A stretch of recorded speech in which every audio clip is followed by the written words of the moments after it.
Welcome to the British Football Coaches Network, the best place to go for coaching jobs and support for those who want to work abroad. This video is from my time in May and June of 2022 when I went to Barcelona to study the Youth Expert course at the fantastic MBP School. Barcelona is a city located on the Mediterranean, known for football and beaches. Straight away you notice how prevalent football is, with plenty of kids regularly playing in the streets and parks. It's safe, warm, densely populated, and has lots of migrants from all around the world. Even with the distractions of modern technology, kids are still outdoors playing.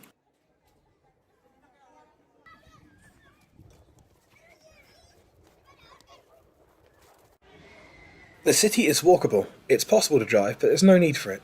Many people cycle, while others rely on the excellent, inexpensive public transport systems. I was very lucky in that the apartment I stayed in was 200 metres from a stop on a line which went directly to the MBP School, which is across the street from the new camp. When I felt like walking, it was 8 kilometres in a straight line, taking little over 90 minutes. A few more stops on the same line and we get to the home of Barcelona's second club, Espanyol.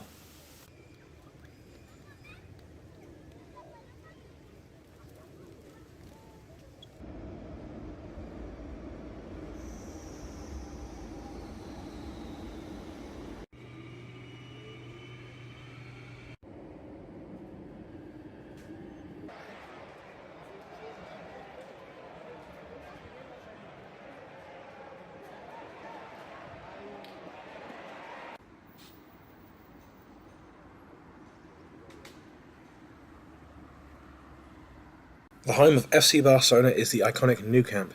Despite walking past it twice a day for 5 weeks, it never got old. On site are bars, restaurants and cafes, allowing you to soak up the Barca vibe, even on non-game days.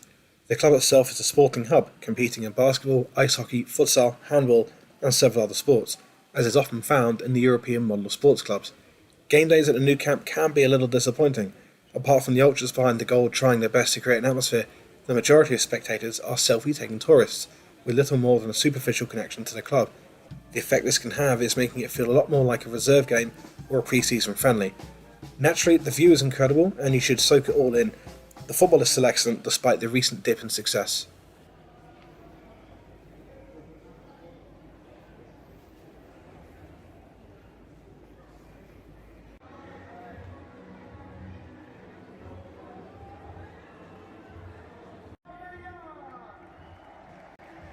One downside is what one might call spontaneity, others might call disorganisation. Top La Liga games can have dates and kick-off times changed even days before the match. One match meant I got home at 2 in the morning because their kick-off time had changed. Sometimes public transport was arranged, but on this occasion, with little warning, the trains all stopped at midnight, as they do on a typical weekday, and thousands of fans were now stranded in the middle of a city they knew little about. The locals would inform me this happens too frequently.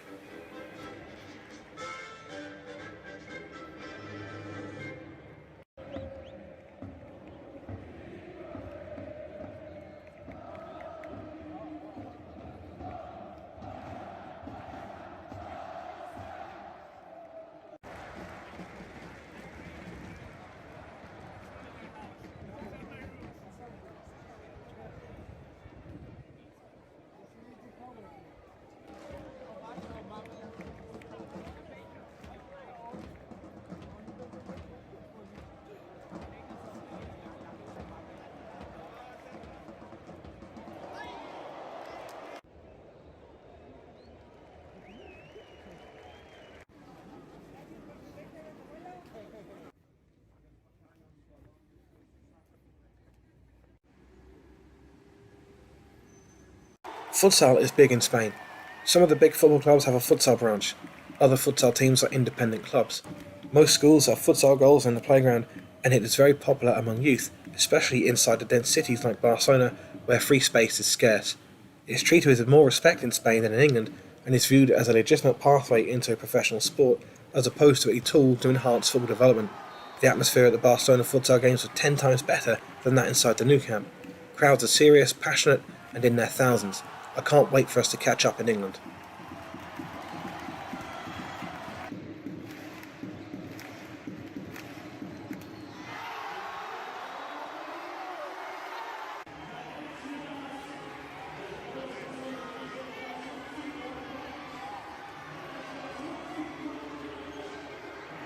Similar to England, Spain has a vast footballing pyramid.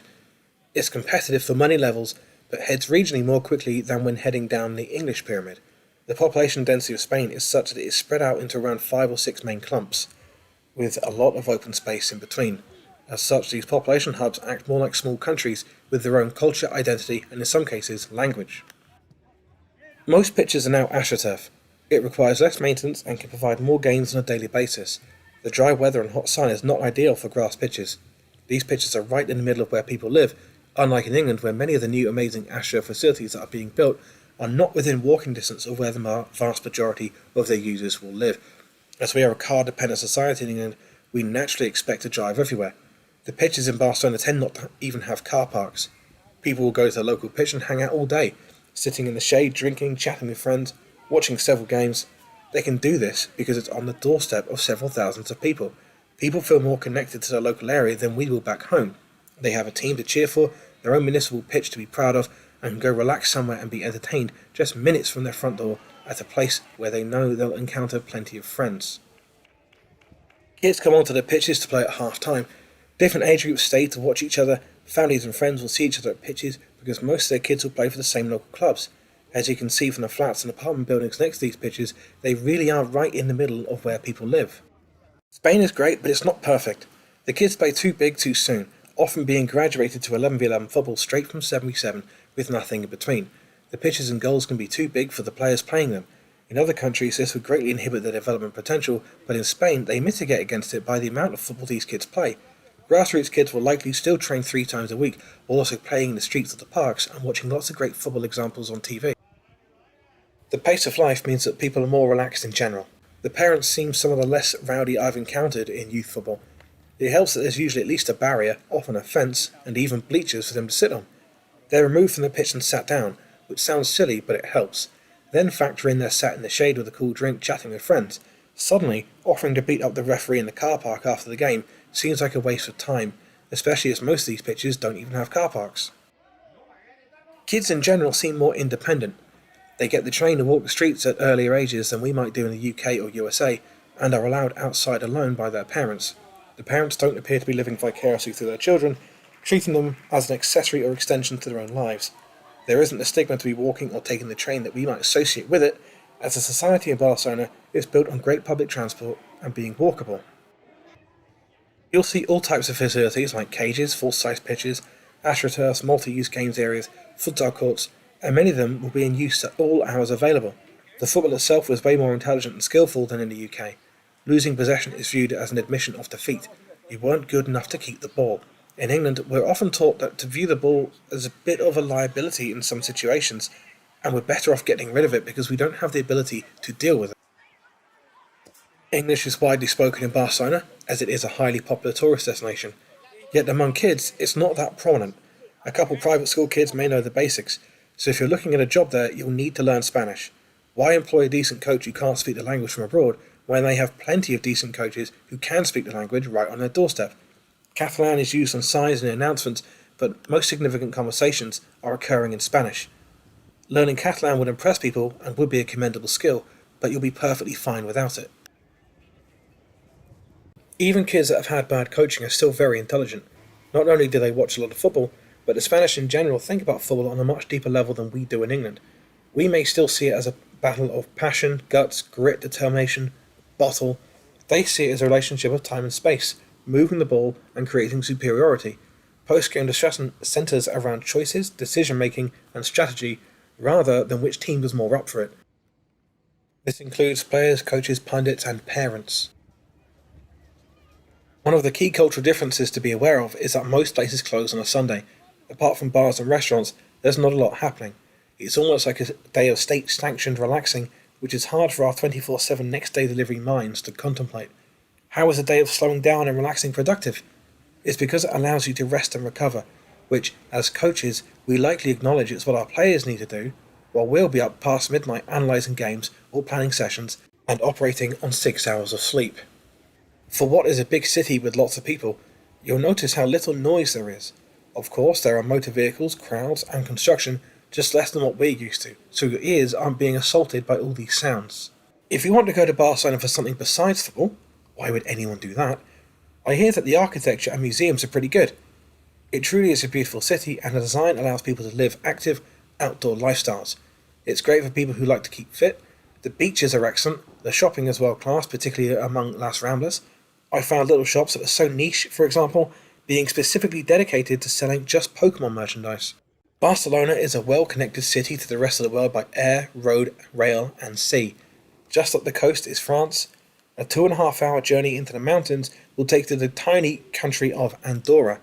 Spanish national rail links to the rest of the country are quick and cheap. Boats enter the city from all over the Mediterranean and cruise ships from further afield. Follow your dreams. Getting a job in Barcelona as a coach is difficult but not impossible. The level of competition for opportunities is higher than in the UK, and if you don't speak Spanish, you're already behind. Wages are low, hours are part-time, and you'd have to assimilate by having a tactical and technical mindset of a Spanish coach. Traditional English football would have you laughed out the building. Your best bets are to become an English teacher by gaining a TEFL qualification, or to become a teacher at an international school with the PGCE and QTS recognised from back home. This provides you a great landing pad from which to find part-time coaching work. If you have any questions about Barcelona or Spain, reach out to us via DM or email. If you'd like to browse top jobs abroad, get yourself into the British Football Coaches Network.